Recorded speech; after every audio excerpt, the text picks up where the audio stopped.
En arrivant à ce stade à un cas pratique qui illustre tout ce qu'on a vu à propos de la qualification juridique. Donc, l'énoncé de ce cas pratique.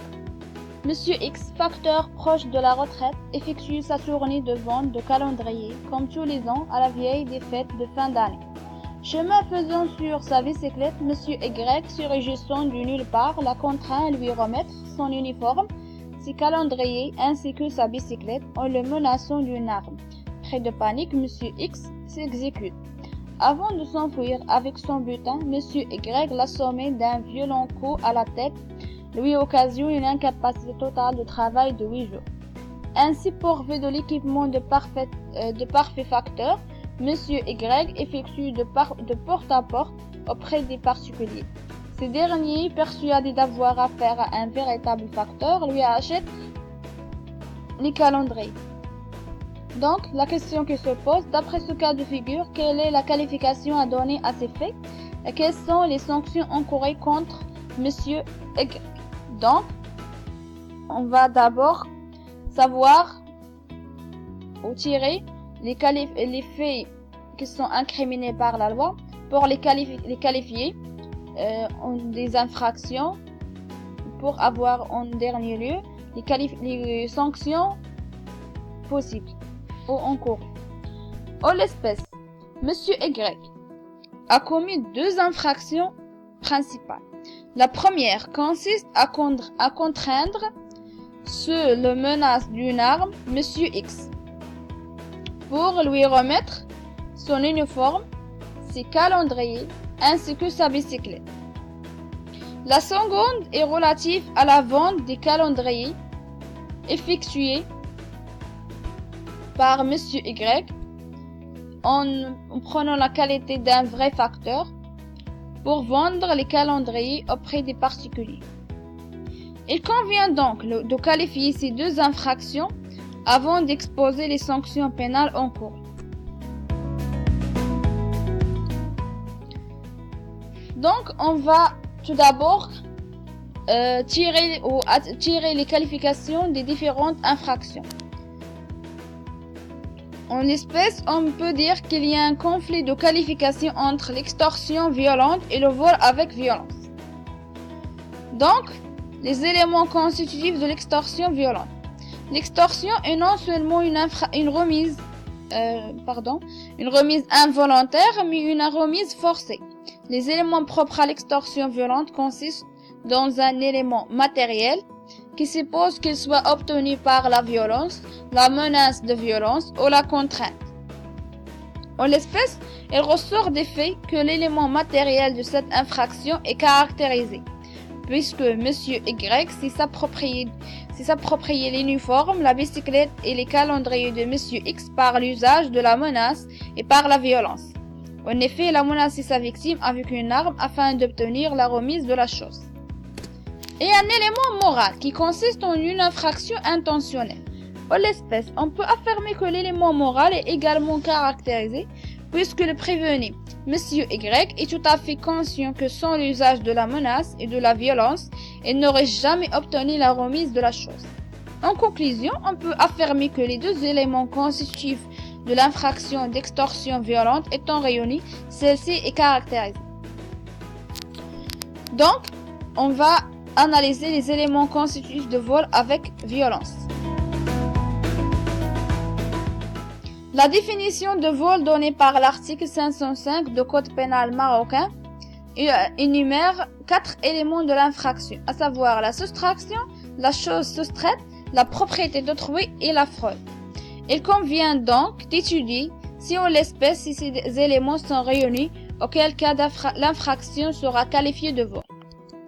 La notion de soustraction ou par soustraction. On entend le fait de déplacer matériellement la chose, c'est-à-dire de la prendre ou de l'enlever et de la déplacer à l'insu ou contre le gré de son légitime propriétaire ou possesseur. En l'espèce, on constate que la remise de l'uniforme, des calendriers ainsi que de la bicyclette n'a pas été volontaire puisque Monsieur Y a contraint Monsieur X de le faire par le menace d'une arme et l'usage de violence.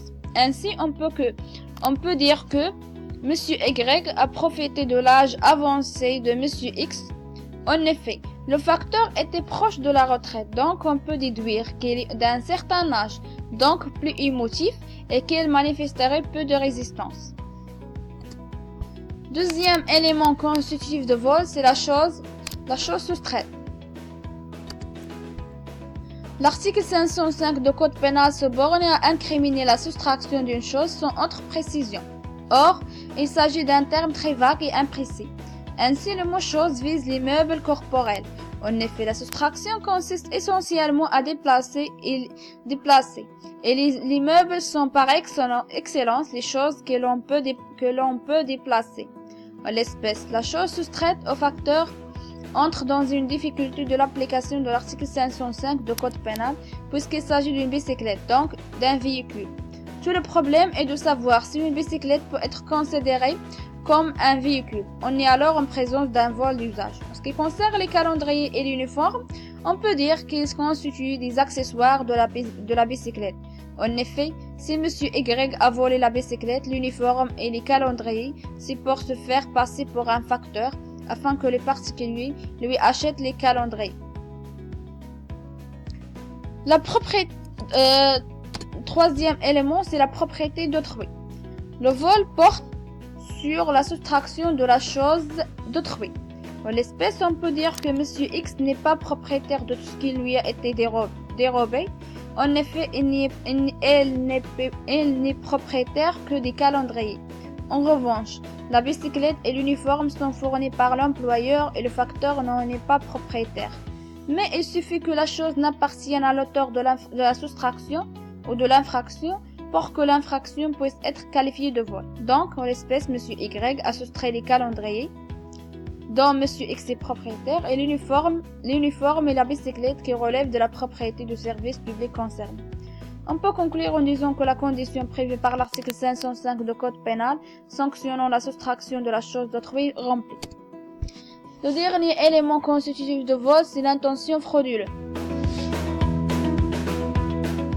En effet, l'intention frauduleuse est nécessaire. L'article 505 parlant de la soustraction frauduleuse, le vol est une infraction intentionnelle. En cas d'espèce, il semble que l'intention frauduleuse soit caractérisée puisque M. X a été dévolé même momentanément de son uniforme, de sa bicyclette et des calendriers. On peut dire qu'il s'agit d'un vol d'usage. En effet, on peut supposer que si M. Y a réalisé cette infraction, c'est dans le but de se faire passer pour un vrai facteur pour induire en erreur les particuliers. Pour conclure, on peut également qualifier cette infraction de vol car toutes les conditions de l'article 505 du Code pénal marocain sont remplies. La distinction entre l'infraction d'extorsion violente et celle de vol avec violence se fait selon les caractéristiques de l'accomplissement de l'infraction. Le vol avec violence consiste à prendre contre le gré de voler et l'extorsion violente à contraindre la victime à donner. En l'espèce, il s'agit plutôt d'une extorsion violente car M. Y s'est servi d'une arme pour contraindre sa victime à lui remettre son uniforme, sa bicyclette et ses calendriers. Cependant, sa distinction n'est pas théorique puisque dans la pratique, l'on a tendance à privilégier le vol. En l'espèce, elle semble plus conforme à la jurisprudence et à la pratique de qualifier cette infraction de vol. Mais c'est un vol aggravé parce qu'il est accompli sous la menace d'une arme avec violence. Donc, on passera à la deuxième qualification d'infraction. La vente des calendriers effectuée par M. Y se faisant passer pour un véritable facteur.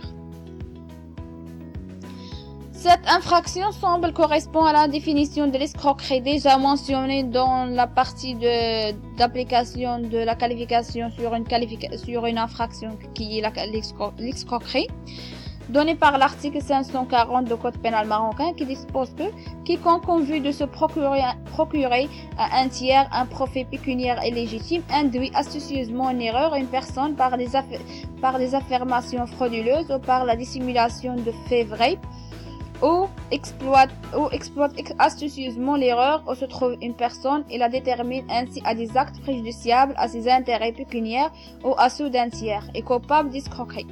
L'idée centrale à la base de cette infraction est le mensonge, la tromperie. Celle-ci est réalisée à l'aide de certains moyens dont un but est commise avec une intention. Les moyens de la tromperie. Il existe 3 sortes de moyens frauduleux. L'usage d'un faux nom ou d'une fausse qualité, l'abus de qualité vraie et les manœuvres frauduleuses. En l'espèce, si M. Y a volé l'uniforme de facteur ainsi que sa bicyclette, c'est pour avoir l'air d'un véritable facteur. Donc, en l'espèce, on peut dire que le mensonge de M. Y porte sur la qualité. Et il s'agit d'une fausse qualité relative à la profession. M. Y a utilisé une apparence d'appartenance au poste de télégraphe et de téléphone pour vendre des calendriers à l'occasion des fêtes de fin d'année afin de gagner de l'argent. Ainsi, on peut dire que M. Y a utilisé des manœuvres frauduleuses pour parvenir à ses fins. En effet, l'escroquerie ne peut résulter que d'actes positifs et non d'omission. Il en résulte d'un arrêt de 11 février 1976 qu'un mensonge ne peut constituer une manœuvre caractéristique de délit d'escroquerie que s'il y a et joint un fait extérieur, une mise en scène ou l'intervention d'un tiers destiné à donner force et crédit aux allégations mensongères de prévenus. En l'espèce qui donne de crédit au mensonge de M. Y, c'est la mise en scène. En effet, en abordant l'uniforme de facteur, en utilisant la bicyclette de facteur, il est normal de croire qu'il y a un véritable facteur et de lui acheter des calendriers. L'objet de la tromperie. Il résulte de l'article 540 du Code pénal que les moyens frauduleux ont pour objet de déterminer la victime à des actes préjudiciables à ses intérêts pécuniaires ou à ceux d'un tiers. En l'espèce, c'est bien le cas puisque M. Y profite de son apparence de facteur pour vendre les calendriers et procurer de l'argent. L'intention de tromper consiste dans l'intention. Cette intention comporte en réalité 2 aspects. Il est d'abord la connaissance du caractère frauduleux des moyens utilisés. Ensuite, la conscience d'un préjudice pour la victime des moyens frauduleux. En l'espèce, il semble que ces 2 aspects sont remplis. Tout d'abord, on peut supposer que M. Y avait connaissance du caractère frauduleux des moyens utilisés, ainsi que le fait que les particuliers lui donnent de l'argent croyant qu'il est un vrai facteur constitue un préjudice et l'ont été trompés sur la qualité de vendeur. En conclusion, on peut affirmer que les différents éléments de l'infraction de l'escroquerie sont réalisés, donc M. Y est bien coupable de l'infraction de l'escroquerie. La répression de ces 2 infractions. La répression de l'infraction de vol. Le vol est puni de l'emprisonnement d'1 à 5 ans et d'une amende de 200 à 500 dirhams.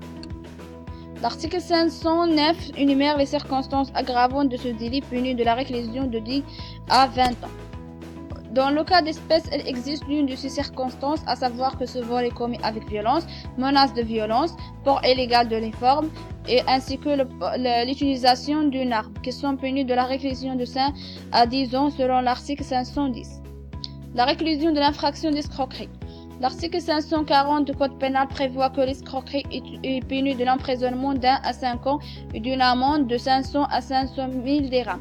L'alinéa 2 de même article dispose que cette peine d'emprisonnement est portée au double et le maximum de l'amende à 10 000 dirhams si le coupable est une personne ayant fait appel au public en vue de l'émission d'actions obligations bon.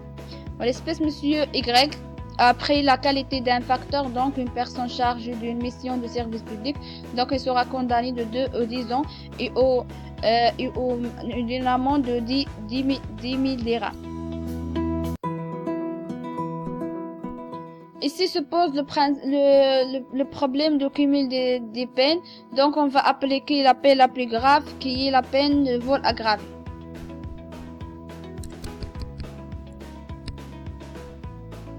On peut conclure en disant que la qualification pénale des faits est tirée du principe de l'égalité qui affirme que nul ne peut être puni pour des faits qui n'étaient pas incriminés ou soumis à une peine qui n'était pas prévue par la loi. Par conséquent, le juge pénal est appelé à l'occasion de la saisine qui va démarrer le processus de la qualification à retenir celle la plus adaptée selon lui. Merci pour votre attention.